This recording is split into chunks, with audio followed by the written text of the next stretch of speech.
നമസ്കാരം. ശബരിമല സന്നിധാനത്തെ ദ്വാരപാലക ശില്പങ്ങളിൽ പൊതിഞ്ഞിരുന്ന സ്വർണത്തിൽ ക്രമക്കേട് കാട്ടിയെന്ന അതീവ ഗുരുതരമായിട്ടുള്ള കേസിൽ തിരുവിതാംകൂർ ദേവസ്വം ബോർഡ് മുൻ പ്രസിഡന്റും CPM നേതാവുമായ PS പ്രശാന്ത് അറസ്റ്റിലായത് സംസ്ഥാന രാഷ്ട്രീയത്തിൽ വലിയ കൊടുങ്കാറ്റാണ് ഇപ്പോൾ സൃഷ്ടിച്ചിരിക്കുന്നത്. മുൻപ് നടന്ന തെരഞ്ഞെടുപ്പുകളിലേറ്റ കനത്ത തോൽവിയുടെയൊക്കെ തന്നെ കാരണങ്ങൾ കൃത്യമായി വിലയിരുത്താനും സംഘടനാ തലത്തിലെ വീഴ്ചകൾ പരിഹരിക്കാനുമായിട്ട് CPM സംസ്ഥാന കമ്മിറ്റി യോഗങ്ങൾ തിരുവനന്തപുരത്ത് സജീവമായിട്ട് നടക്കുന്നതിനിടയിലാണ് തികച്ചും അപ്രതീക്ഷിതമായിട്ട് SITയുടെ ഈ സുപ്രധാന നീക്കമുണ്ടായത്.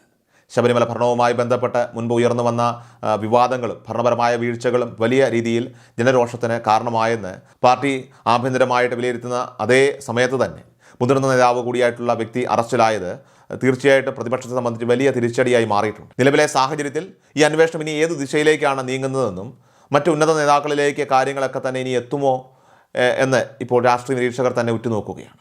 സ്വർണ്ണക്കവർച്ച കേസിൻ്റെ അന്വേഷണം മുൻ ദേവസ്വം വകുപ്പ് മന്ത്രി കടകംപള്ളി സുരേന്ദ്രനിലേക്ക് നീളുമോ എന്ന ചോദ്യമാണ് ഇപ്പോൾ പരക്കെ ഉയരുന്നത്.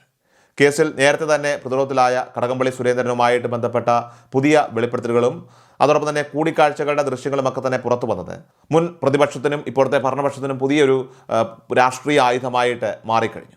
മുൻ സർക്കാരിൻ്റെ കാലത്ത് ദേവസ്വം വകുപ്പ് കൈകാര്യം ചെയ്തിരുന്ന നേതാക്കൾക്ക് ഈ തട്ടിപ്പിൽ പങ്കുണ്ടെന്ന് കോൺഗ്രസ് അടക്കമുള്ള അന്നത്തെ പ്രതിപക്ഷ കക്ഷികൾ മുൻപേ തന്നെ ആരോപിച്ചിരുന്നത്. കേസിലെ പ്രധാന പ്രതികളുമായിട്ട് ബന്ധമുണ്ടെന്ന സംശയങ്ങളും രാഷ്ട്രീയ നേതാക്കളുമായുള്ള രഹസ്യ കൂടിക്കാഴ്ചകളും കേസിൻ്റെ പ്രാധാന്യം വർദ്ധിപ്പിക്കുന്നു. ദേവസ്വം ബോർഡിൻ്റെ ദൈനംദിന കാര്യങ്ങളിൽ മന്ത്രിമാർക്ക് സാങ്കേതികമായിട്ട് നേരിട്ട് ഇടപെടാൻ കഴിയില്ലെന്ന ന്യായീകരണമാണ് പാർട്ടി ഉയർത്തുന്നതെങ്കിലും അറസ്റ്റിലായ പ്രതികളുടെയൊക്കെ തന്നെ മൊഴികളുടെ അടിസ്ഥാനത്തിൽ അന്വേഷണ സംഘം മുന്നോട്ട് പോയാൽ ഭരണ നേതൃത്വത്തിന് അത് വലിയ തടസ്സമായി മാറും. സ്വന്തം അറസ്റ്റ് മണിക്കൂറുകൾക്കകം ഉണ്ടാകുമെന്ന് സമൂഹ മാധ്യമങ്ങളിലൂടെ പരസ്യപ്പെടുത്തിയതിന് പിന്നാലെയാണ് പ്രശാന്തിനെ SIT കസ്റ്റഡിയിലെടുത്തത്. രാഷ്ട്രീയ എതിരാളികളുടെയും സർക്കാരിൻ്റെയും സമ്മർദ്ദം മൂലമാണ് തനിക്കെതിരെ നടപടി ഉണ്ടായതെന്ന് പ്രശാന്ത് ആരോപിച്ചെങ്കിലും മുൻകാലങ്ങളിൽ നിന്ന് വ്യത്യസ്തമായി ഇത്തവണ നേതാവിനെ സംരക്ഷിക്കേണ്ടതില്ലെന്ന നിലപാടിലാണ് പാർട്ടി നേതൃത്വം. നിയമം അതിൻ്റെ വഴിക്ക് പോകട്ടെ എന്നും തെറ്റ് ചെയ്തവർ ശിക്ഷിക്കപ്പെടട്ടെ എന്നുമാണ് മുതിർന്ന CPM നേതാക്കളും മുൻ മന്ത്രിമാരും പരസ്യമായിട്ട് പ്രതികരിച്ചിരിക്കുന്നത്. മുൻപ് ഇത്തരം ആരോപണങ്ങൾ ഉയർന്നപ്പോഴൊക്കെ പ്രതിരോധം തീർത്ത പാർട്ടി ജനങ്ങൾക്കിടയിലുണ്ടായ അതൃപ്തി മനസ്സിലാക്കി തന്ത്രപരമായിട്ടുള്ള പിൻവാങ്ങലിനാണ് ഇപ്പോൾ മുതിരുന്നത്. എങ്കിലും പാർട്ടി പ്രതിനിധിയായിട്ട് ദേവസ്വം ബോർഡ് തലപ്പത്തെത്തിയ പ്രമുഖർ ഒന്നൊന്നായിട്ട് കേസിൽ കുടുങ്ങുന്നത് ഇടതുമുന്നണിയുടെ രാഷ്ട്രീയ പ്രതിച്ഛായക്ക് തന്നെ മങ്ങലേൽപ്പിച്ചിട്ടുണ്ട്. 2019 ശബരിമല സന്നിധാനത്തെ ദ്വാരപാലക ബിംബങ്ങളിലെ സ്വർണ്ണപ്പാളികൾ ചെന്നൈയിലേക്ക് കൊണ്ടുപോയി തട്ടിപ്പ് നടത്താനായിട്ട് ശ്രമിച്ചതുമായി ബന്ധപ്പെട്ട് അതീവ ഗൗരവമുള്ള കണ്ടെത്തലുകളാണ് അന്വേഷണ സംഘം നടത്തിയിട്ടുള്ളത്.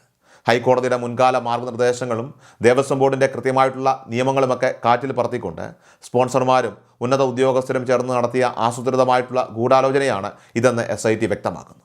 ഏതായാലും വരുന്ന സെപ്റ്റംബർ 3 കേസ് വീണ്ടും കോടതിയുടെ പരിഗണനയ്ക്ക് എത്തുന്നതിന് മുൻപായി അന്തിമ കുറ്റപത്രം സമർപ്പിക്കാനുള്ള ഊർജിത നീക്കത്തിലാണ് ഇപ്പോൾ അന്വേഷണ സംഘം. ശാസ്ത്രീയമായ പരിശോധനകളും സന്നിധാനത്തെ തെളിവെടുപ്പുകളും ഒക്കെ തന്നെ പൂർത്തിയാക്കിയ ശേഷമാണ് കൊല്ലം കേന്ദ്രീകരിച്ച് പോലീസ് ഈ കേസിന് തുടർന്നുള്ള നടപടികളൊക്കെ തന്നെ ഇപ്പോൾ വേഗത്തിലാക്കിയിരിക്കുന്നു. ഈ കേസിൽ അറസ്റ്റിലായ നേതാക്കളെയും മറ്റ് പ്രതികളെയും ഒക്കെ കേന്ദ്രീകരിച്ച് ചോദ്യം ചെയ്യൽ പുരോഗമിക്കുമ്പോൾ പ്രശാന്തിൻ്റെ അറസ്റ്റോടെ നടപടികൾ അവസാനിക്കുമോ അതോ കൂടുതൽ പ്രമുഖരിലേക്ക് പട്ടിക നീളുമോ എന്ന ആശങ്ക ഇപ്പോൾ പ്രതിപക്ഷത്തെ വല്ലാതെ അലട്ടുന്നുണ്ട്. ഹൈക്കോടതിയുടെ നേരിട്ടുള്ള മേൽനോട്ടത്തിലാണ് അന്വേഷണം നടക്കുന്നതെങ്കിലും കേസിലെ രാഷ്ട്രീയ ഇടപെടലുകളെക്കുറിച്ച് പരസ്പര ആരോപണങ്ങൾ തുടരുകയാണ്. ഒരു കാലത്ത് അന്വേഷണ ഏജൻസികളുടെ നീക്കങ്ങളെയൊക്കെ തന്നെ ശക്തമായിട്ട് എതിർത്തിരുന്നവർ ഇപ്പോൾ നിലപാടുകളിൽ മാറ്റം വരുത്താൻ നിർബന്ധിതരായിരിക്കുകയാണ്. ഏതായാലും വരാനിരിക്കുന്ന ദിവസങ്ങളിൽ നടക്കുന്ന പാർട്ടി സംസ്ഥാന സമിതി യോഗത്തിന് ശേഷമുള്ള ഔദ്യോഗിക പ്രതികരണങ്ങളിലൊക്കെ മാത്രമേ ഈ വിഷയത്തിലുള്ള പാർട്ടിയുടെ അന്തിമ നയം എന്തായിരിക്കുമെന്ന് പൂർണ്ണമായിട്ട് വ്യക്തമാവുകയുള്ളൂ. കാരണം രാഷ്ട്രീയപരമായിട്ടുള്ള ആരോപണങ്ങളൊക്കെ തന്നെ ഒരു വശത്തെ പുകയുമ്പോൾ ശബരിമലയിലെ ഭരണപരവും ആചാരപരവുമായിട്ടുള്ള കാര്യങ്ങളിൽ സുപ്രധാന തീരുമാനങ്ങളാണ് ദേവസ്വം ബോർഡ് കൈക്കൊള്ളുന്നത്. സ്വർണ്ണക്കവർച്ച കേസിൽ ആരോപണ വിധേയനായതിനെ തുടർന്ന് നിലവിലെ തന്ത്രി സ്വയം സ്ഥാനമൊഴിയാൻ സന്നദ്ധത അറിയിച്ച് കത്ത് നൽകിയ സാഹചര്യത്തിൽ പുതിയ തന്ത്രിയെ നിയമിക്കുന്ന കാര്യത്തിൽ ധാരണയായിട്ടുണ്ട്. ഹൈക്കോടതിയുടെ നിരീക്ഷണങ്ങൾ കൂടി കൃത്യമായി പരിഗണിച്ച് അദ്ദേഹത്തിൻ്റെ മകൻ ബ്രഹ്മദത്തനെ പുതിയ തന്ത്രിയായിട്ട് നിയമിക്കാനാണ് ഭരണസമിതി ഇപ്പോൾ തീരുമാനിച്ചിരിക്കുന്നത്. വരാനിരിക്കുന്ന ചിങ്ങം 1 തന്നെ പുതിയ തന്ത്രി ചുമതലയേൽക്കുമെന്നാണ് പുറത്തു വരുന്ന വിവരം.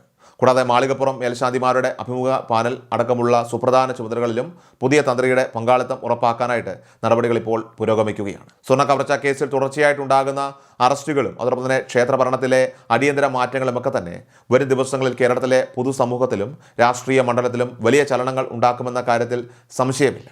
കാരണം തുടക്കത്തിൽ ആരോപണ വിധേയരായവരെ സംരക്ഷിക്കാൻ ശ്രമിച്ചതാണ് നിലവിലെ കടുത്ത തിരിച്ചടിക്ക് കാരണമെന്ന വിമർശനം പാർട്ടിക്കുള്ളിൽ തന്നെ ഇപ്പോൾ, അതോടൊപ്പം പാർട്ടിക്ക് പുറത്തു നിന്നുമൊക്കെ തന്നെ ഉയരുന്നു. മുൻപ് തദ്ദേശ നിയമസഭാ തെരഞ്ഞെടുപ്പുകൾക്ക് തൊട്ടു മുൻപ് ഇത്തരത്തിലുള്ള അഴിമതി ആരോപണങ്ങളൊക്കെ തന്നെ ഉയർന്നപ്പോൾ പ്രതിരോധത്തിലായ അന്നത്തെ ഭരണപക്ഷം ഇത്തവണ കൂടുതൽ വീഴ്ചകൾ ഒഴിവാക്കാനാണ് ശ്രമിക്കുന്നത്.